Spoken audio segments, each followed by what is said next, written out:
The National School Chaplaincy program has been controversial from its first day, and with a High Court challenge and a federal investigation underway, that won't change anytime soon. In 2006, the then Prime Minister John Howard introduced a scheme to put chaplains in schools. There are now nearly 3,000 around Australia, and the Labor government's expanding the scheme with 1,000 more. There have always been questions about why state schools should have chaplains instead of secular advisors. Now there are also a number of cases raising concerns about chaplains overstepping the line into counselling that they're not qualified to do. Tracy Bowden reports.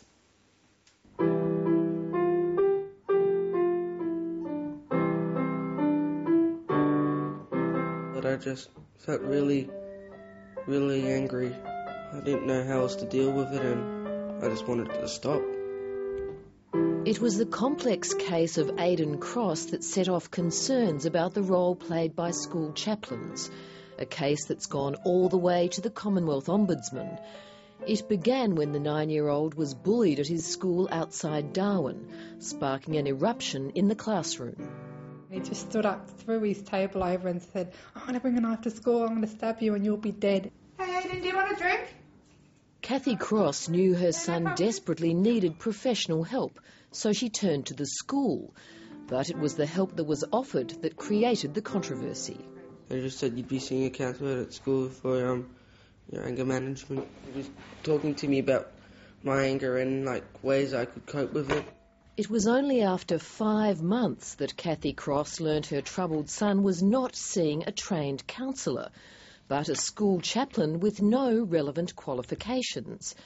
The case was referred to the Ombudsman in the Northern Territory, who concluded that it was a serious breach of federal government guidelines which state that school chaplains can't provide services they're not qualified for example, counselling services or psychological assessment. They will find themselves engaging with students with considerable levels of disturbance, social, emotional relationships and even mental health issues. It's the mid-afternoon rush in a cafe north of Brisbane, and the special of the day is the Chappie Chino. School chaplains, or chappies as they're known, are doubling as waiters today. It's a promotional event to raise funds for their work. Students have an issue going on, they come and see us and we have a little chat and we lend an ear to the kids. They're there for the emotional and spiritual support of students. So they're helping kids deal with issues that range from family breakdown, peer group issues, bullying, friendship issues. Don't say a word. You are being cautioned by him. As a former professional rugby league referee, Tim Mander's accustomed to a stoush. I'm involved with SU because I want to be involved with something significant. We want to give These days he's the chief executive of Scripture Union Queensland, the nation's largest provider of school chaplains. And still he's facing plenty of heat from opponents. Even in their quieter moments, they would recognise that chaplains do great work, but they don't believe, on ideological stance, that federal funding should go towards a program like this. We find this an absolute misuse of funds to put resources into people who are less equipped to handle the sorts of situations in schools. This is about the issue of resources. David Stokes is from the Professional Association for the nation's 20,000 psychologists. He warns that school chaplains are providing mental health counselling and that the risks to students are immense. They have stepped over that professional boundary very regularly, and that concerns us. We're thrown into the deep end, asked to do this, and then not given very many tools or methods to deal with it. Former chaplain Beau Walker embraced school life, but with no formal qualifications, there were aspects to his job that he struggled with.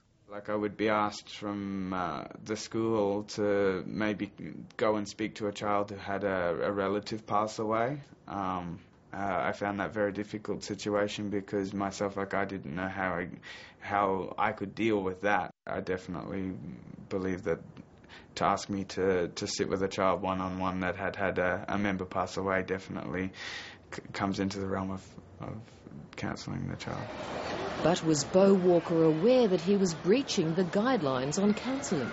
So yeah, the guidelines say no counselling, but what else can you do in that situation? Well, one, I don't know about that incident, and all I can say is that nobody's instructed, no chaplain is instructed to counsel students. Chaplains are not counsellors, they're not formal counsellors. They work in partnership with formal counsellors, referring kids on to counsellors and psychologists and guidance officers when they come across issues that are obviously more complex than what they can handle. If something goes wrong, all the effort seems to go into hiding the problem and remind her about the code of conduct. Bill and Helen Holder are still struggling to come to terms with their experience with the chaplain who worked at their daughter's school just outside Brisbane. They were all close family friends. The Holders and the chaplain's family would often spend time together. But during a camping trip, the friendship came unstuck. Shocked and disgusted that what was being said between them both.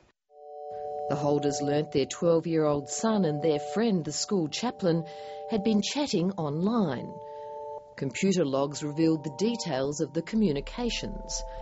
Amongst the talk about video games and family outings, there were exchanges that alarmed Bill and Helen Holder. Wondered if you were hiding any hickeys. What? Bet you don't know what a hickey is, hey? Must be getting old. I don't know what a hickey is at all. Do I want to know what they are? Love bite, you know, big red sucky mark on your neck.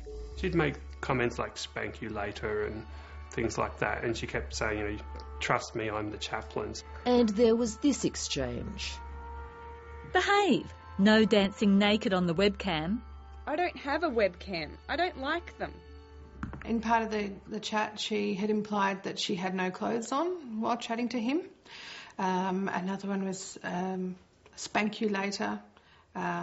Just talking about inappropriate things like pash-vash and hickeys. It's just, yeah. The Holders complained to the school and to the chaplain's employer, Scripture Union Queensland. Look, it was a very complex issue. It wasn't with a student in the school. It was with a family friend, the son of a family friend, and basically it became a dispute between two families. We thoroughly investigated the incident and came to the conclusion that yes, the behaviour was inappropriate and that appropriate counselling had to take place. Ultimately, the federal government withdrew funding, and as a result, the chaplain lost her job.